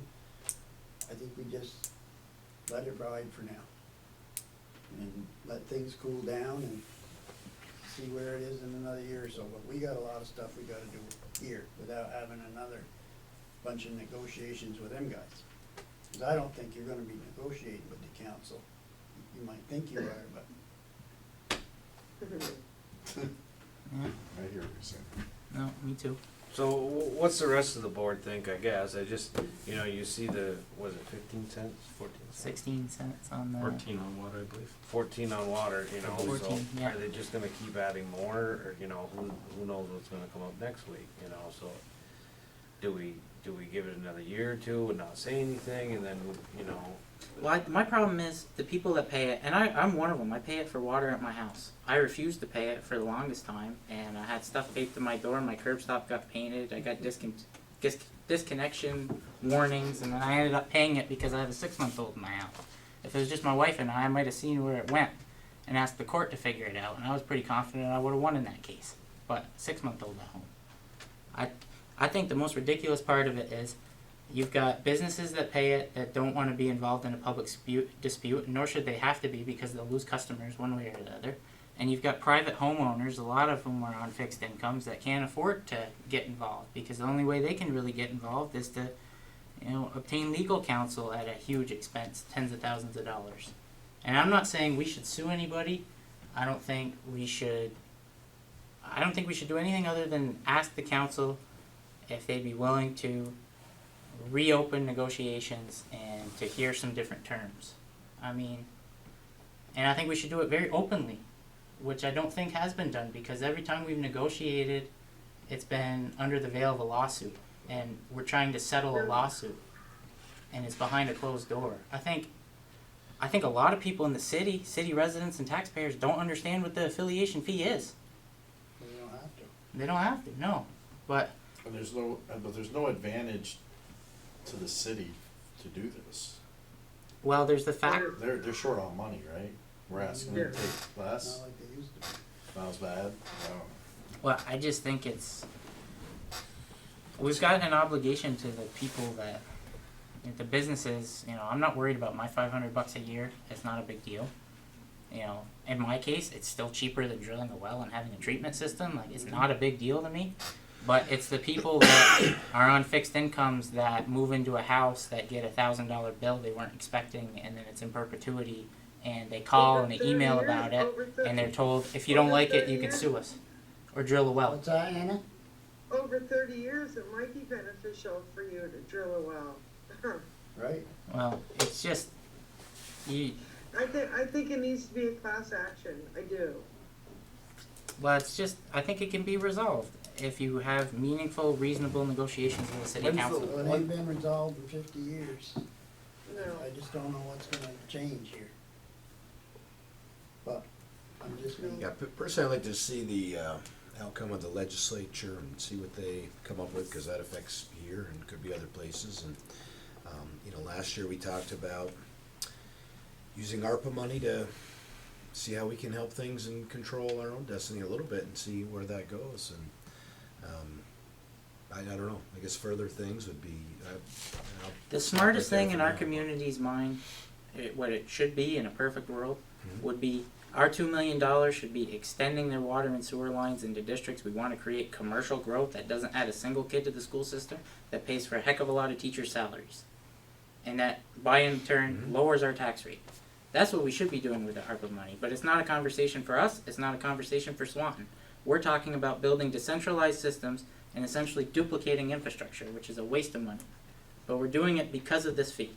When I think if something like this Rutland deal of, even if you included residential, I know Rutland exempts residential, but if you said half of whatever the municipal tax rate is split 50-50 for a period of 10 years, and that's your buy-in, and then you pay the going rate after the fact. I mean, the city also charges allocation holders pre-affiliation fee that don't pay the affiliation fee like 12% more than what it charges city residents and businesses for the same service. Bake it in so that on year 11, when the affiliation fee or whatever we called it stopped, they pay the 12% surcharge to the utility for being an extraterritorial user. There's a million different ways to make sure the city's compensated in a way that's fair to all parties. This isn't fair, and it's not legal. And I shouldn't have to, and my neighbors and the businesses around us shouldn't have to shell out $20, $30, $40, $50,000 to get a court to say what we already know is true. It's unconstitutional. We know that. The reason, and I get tired of people saying, and journalists writing that the town sued the city on the affiliation fee and it lost. That's not true. A local judge with ties to this community that may not have wanted to step in the middle of this ruled correctly, but he ruled that we didn't pay it ourselves and we didn't have a co-plaintiff that paid it, and we couldn't prove, we didn't have solid footing to say this person was going to come to town and build this and we would have got this revenue, but they found out about the fee, so they canceled the project, so we lost this, and that's our damage. We had no standing. The merits, all the counts, all of our claims, we would have won the vast majority of, if not all of them, but they never were heard. And the select board at the time said, we're done. We're not going to spend 50, 60, that legal budget under the town manager used to be $75,000 when I first got off the board. We've cut it to 20. That's the way it should be. We shouldn't be spending 50 grand a year to sue our neighbor. That's not, it doesn't make any sense. But, and we said, well, maybe someday a big commercial user will get sick of this and they'll hire an attorney and they'll go solve this in the courts for us. There's two issues to that. One, it's not fair to whoever has to hire the lawyer and do the dirty work. And two, the city, I think, has a full understanding of the ground they're standing on, which is why it's baked into the affiliation fee ordinance that as soon as the courts or the legislature strike the fee down, there's an automatic moratorium, and that's the gun to our head. That's the nuclear option on the table. That's the if you attack me, we'll both lose. It still needs to be a class action lawsuit. I do.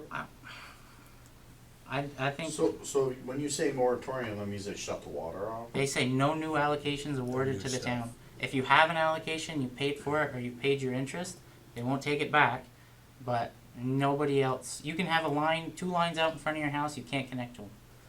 You can't pay the $5,000. That's the problem. You're paying $5,000 in EU if you're connecting to water and sewer. You're paying the usage fees. You're paying to have the line tapped. You're paying for the meter. You're paying for the curb stop.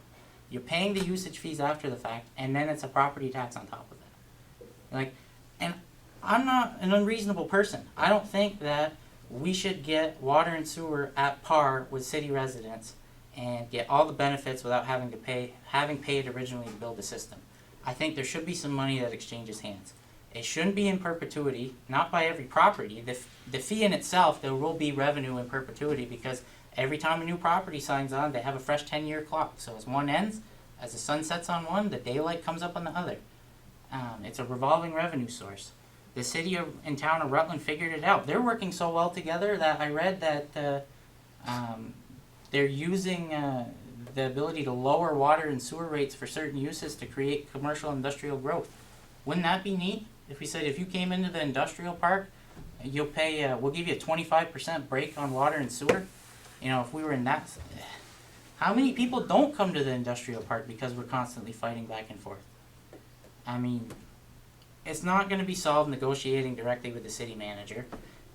The only thing we can do at this point is to negotiate directly with the city council, and if they won't have us, at least we ask. And then at that point, our constituents who have standing to bring a suit forward would know that this board did everything in its power, and our neighbors, for whatever reason, didn't want to entertain it, and they wanted to continue with the program. But then know that when our neighbors do obtain legal counsel, and they do win, and they defeat this fee, we'll be stuck with a moratorium, and then we're in even worse shape. And that, to me, is no different than a certain president in Eastern Europe saying, I know my army's weaker than yours, but if we get in a direct military conflict, we both lose. You know, take me to court, but I'll put it on a moratorium if I lose. It's the same mentality. Well, I don't think we're gonna solve it tonight. No, we're not going to solve So it tonight. let's wrap this up. So Sure.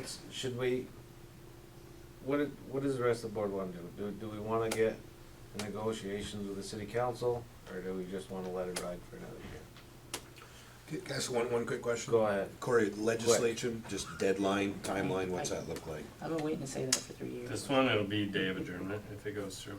The issues on this one, I'm gonna speak in a different hat because it's not my job as director of operations to get involved. There is a bill in front because there are constituents' constitutional rights violated that we put forward. Our ledge council in the legislature says there's no legal authority for the city to do this. That's why I moved ahead with it in my Senate role. To push it, I gotta protect my constituents when they're charged an unconstitutional fee, especially when they bring the concern to me in that office. But as we'll see how that one goes. The exact bill didn't meet crossover, but the Senate's taken more testimony on it, and it can easily slide into another bill. But the advice the Senate has been given is that there's we're in Dillon's rural state. Municipalities can only do what the state tells you we can do. Yep. And the state specifically prohibits the big issue here is that the city puts that money in their general fund, and it goes on forever. If the money was going to pay for water and sewer, you could make the argument it's a fee-based thing and it's good.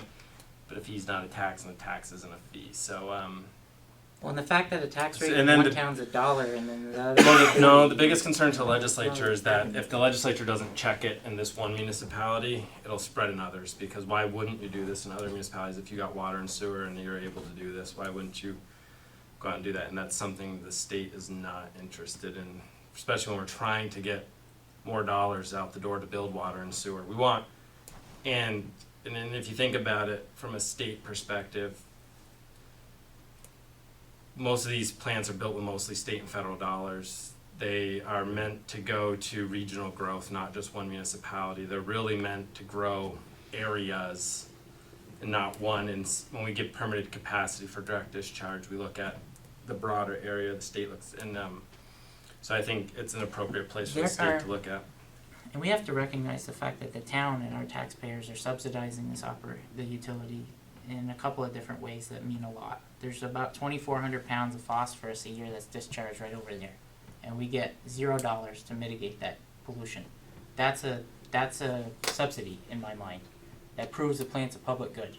Another way is the city only pays property taxes on the land under the plants. You know, the city manager in some testimony to the Senate said that infrastructure is worth $50 million. If you taxed that infrastructure, at $50 million, that tax bill is $900,000. Corey looked into it. I think you pay like $2,400 a year in property taxes, some low amount. About that. So there's hundreds of thousands of dollars plus whatever the value of that phosphorus mitigation is every year.